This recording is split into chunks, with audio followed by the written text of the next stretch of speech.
Hello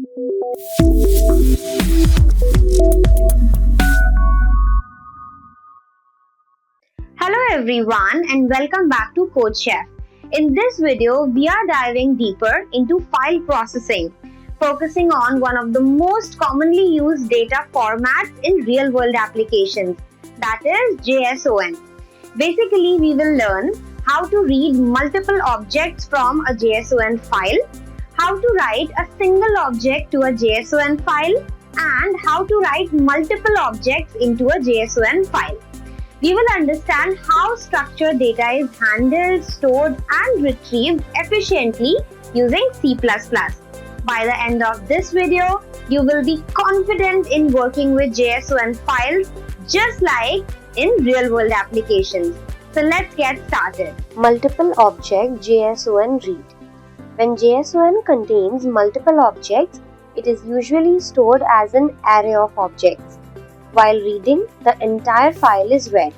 Each object is accessed individually. Looping is used to process multiple records. Now we have some important points related to JSON read with multiple objects. First, it is more complex than single object reading. Second, it requires iteration. That means we use loop for reading with multiple objects. And it is very common in real-world APIs and databases. Now let us go to the CodeChef platform and see an example of multiple object JSON read. Here the program objective is reading multiple JSON object. Coming to the code, #include IOStream, #include fstream, #include in double inverted commas JSON.hpp. Then using JSON is equal to NLOHMANN : JSON semicolon, and this is actually an alias for JSON library. And then using namespace std semicolon, int main brackets, curly brace begin for the main function. Now we are going to create an ifstream object to open the file. So ifstream file semicolon, here file is the object of ifstream, then file.open, in brackets we have written the name of the file that we want to open, which is data.json, bracket close and semicolon. So here data.json, this is the file that we have opened. Now we have an if condition to check if the file was successfully opened. If in bracket not f.isOpen brackets, then bracket close for if condition, curly brace begin for the if block, cout in double inverted commas, fail to open the file, endl semicolon, bracket close for if block. So here we have written not file.isOpen. It means if the file is not open, then it will print fail to open the file. Else, then curly brace begin for the else block. So here we have created a JSON object, that is J, then file extraction operator J semicolon. So with the help of this line of code, we are parsing the JSON file into a JSON object. Now we are going to use a loop, for loop, to run through the array of JSON objects and access each object.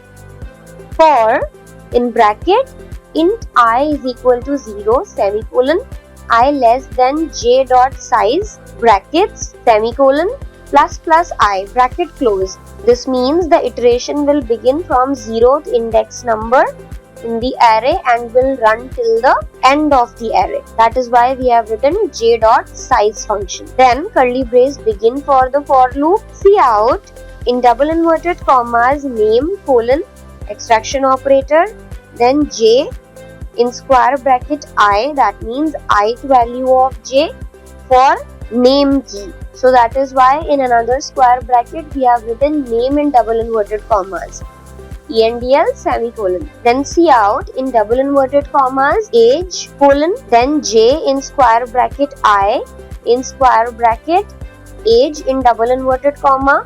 So again we are going to access the age key for each object, endl semicolon. Cout in double inverted commas we have written dash endl semicolon, bracket close for the for loop, And then since we are done with the reading operation, we will close the file with this command, file.close brackets and semicolon. Then curly brace close for the else part, return 0 semicolon, then curly brace close for the main function. Now let us run the program to see the output. So here in the output you can see the content of the file data.json. So we have successfully read the file using multiple objects.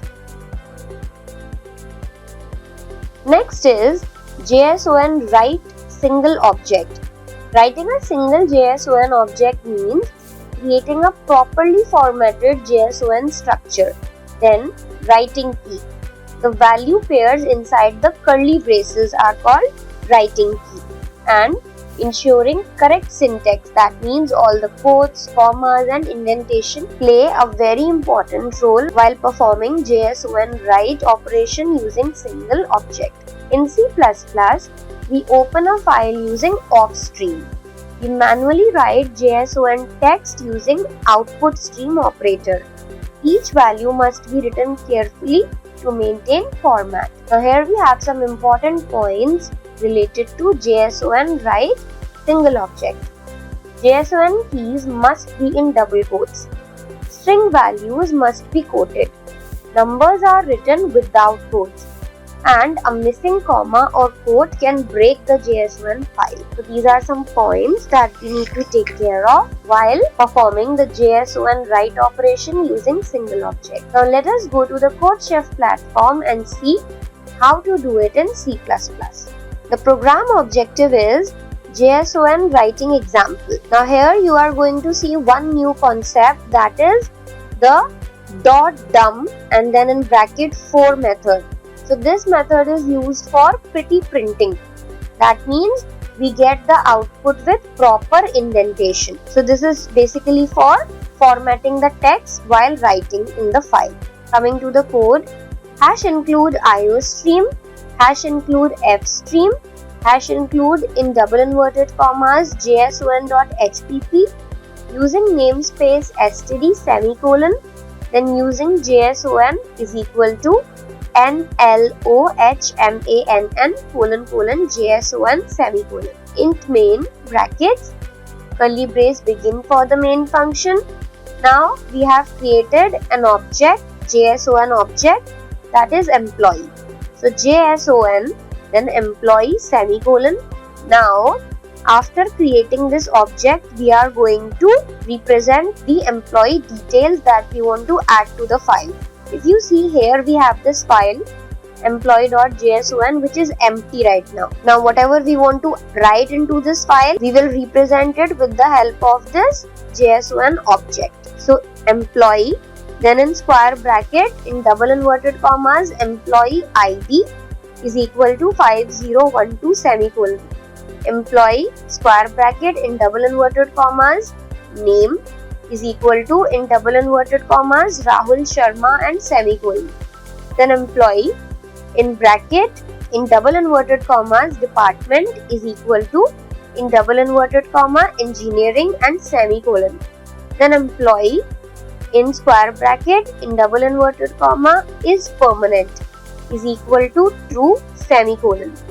Then employee in square bracket skills in double inverted commas then is equal to, now in curly braces we have written in double inverted commas C++, comma Python in double inverted commas, comma leadership in double inverted commas, curly braces close and semicolon. Now we are going to perform the writing operation into a JSON file. To perform the write operation, we use object of offstream. So we have written offstream and created an object file. Now inside the bracket we have written the name of the file in which we want to perform the writing operation, that is employee.json, bracket close and semicolon. We have already seen this file is empty right now. Then if in bracket file.is open, brackets and bracket close for if condition, curly brace begin for the if block, file, then extraction operator employee.dump in bracket 4 semicolon. So as I told you, this particular method dump is used for pretty printing with proper indentation. So here, because we have inserted 4, it will perform pretty print with 4 space indentation. And once this is done, then file dot close method and semicolon. So whatever information, whatever content we want to add to the file, we have already added it to the object. Now we have simply used this object and all the information is stored here. So whatever content we add to the file will be simply done using the employee object, which is a JSON object. Then we close the file and see out in double inverted commas employee data return to employee.json/n double inverted commas close and semicolon. Curly brace close for the if block, then else curly brace begin CERR extraction operator in double inverted commas fail to open file /n. That means in case the compiler fails to perform all this operation, it simply means the file was not opened properly, or maybe no such file exists. Curly brace close for the else part, return 0 semicolon and curly brace close for the main function. Now let us run the program to see the output. It says employee data return to employee.json. Now let us go to this file and check. Yes. So whatever content we wanted to write into the file is successfully written using the single JSON object, that is employee. JSON write multiple objects.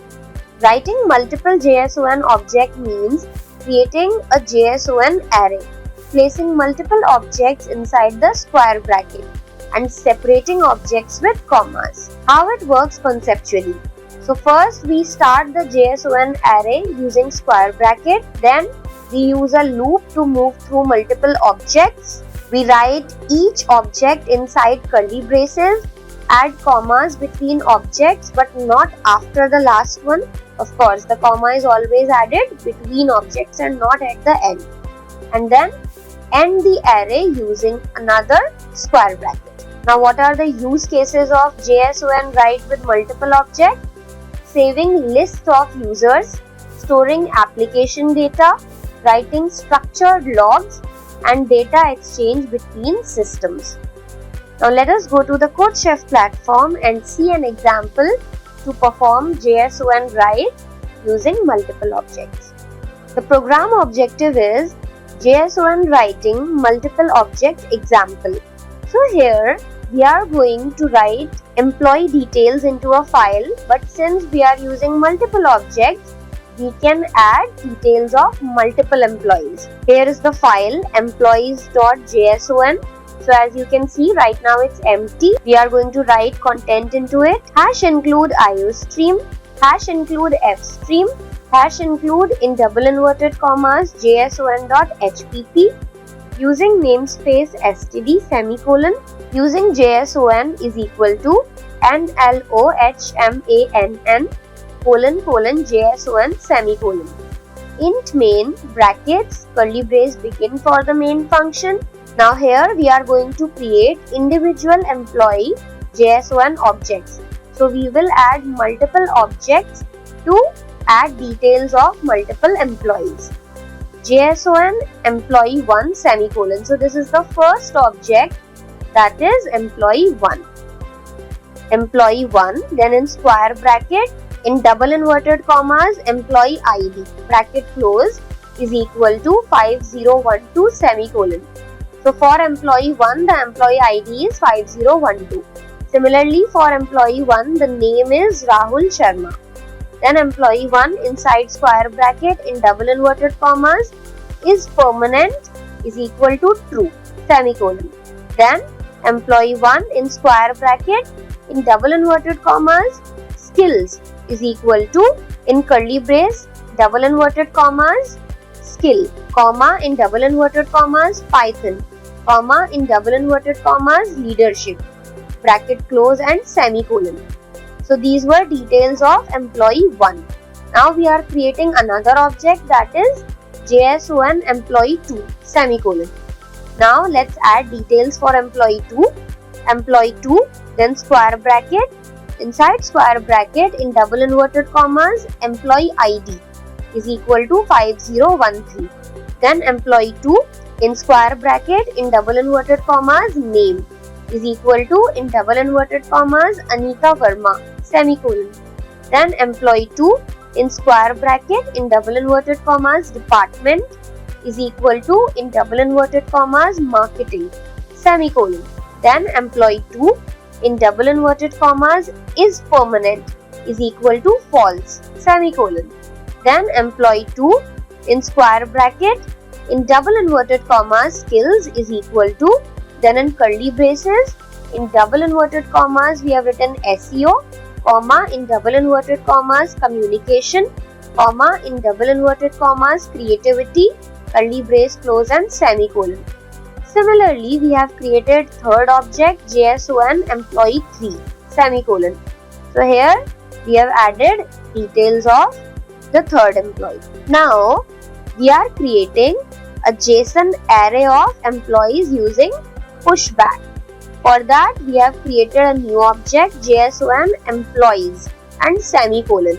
Now in this object employees, we will add the data of all the 3 employees with the help of the 3 objects that contain the employee details.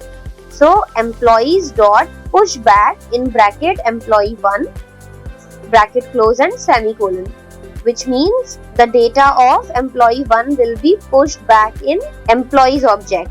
Similarly, employees dot pushback in bracket employees 2 bracket close semicolon and employees dot pushback in bracket employee 3 bracket close and semicolon. Now we are going to perform the writing operation into a JSON file using offstream object. So offstream file, here file is the object, then in bracket we will write the name of the file in which we want to perform the writing operation. So in double inverted commas employees.json bracket close and semicolon. Now if in bracket we are writing the condition file dot is open brackets, then bracket close for the if block condition, curly brace begin, file extraction operator, employees dot dump 4 in bracket and then semicolon. So this will again print all the content that we have added to the employees object with 4 space indentation because we are using the dump method with 4 inserted inside it. Once this is done, we will close the file. So we will write file dot close method semicolon and lastly cout in double inverted commas employee data return to employees.json/n double inverted commas close and semicolon, curly brace close for the if block, then else curly brace CERR and then in double inverted commas fail to open file /n double inverted commas close and semicolon, bracket close for the else block, return 0 semicolon and curly brace close for the main function. Now let us run the program to see the output. Employee data returned to employees.json. Now if we go to this employees.json file, all the content that we added to the objects is successfully written in this file. Since we use 3 different objects along with the dump method, we can see the data for 3 different employees added to the file with proper indentation. That's it for this video on file processing using JSON and C++. Today you learned how to read multiple JSON objects, how to write a single JSON object and how to store multiple objects inside a JSON file. These concepts are extremely important when working with real-world data, APIs and project-based applications. Now it's your turn to practice. Head over to the CodeChef platform, try out related problems and implement these concepts on your own. Thank you so much for watching.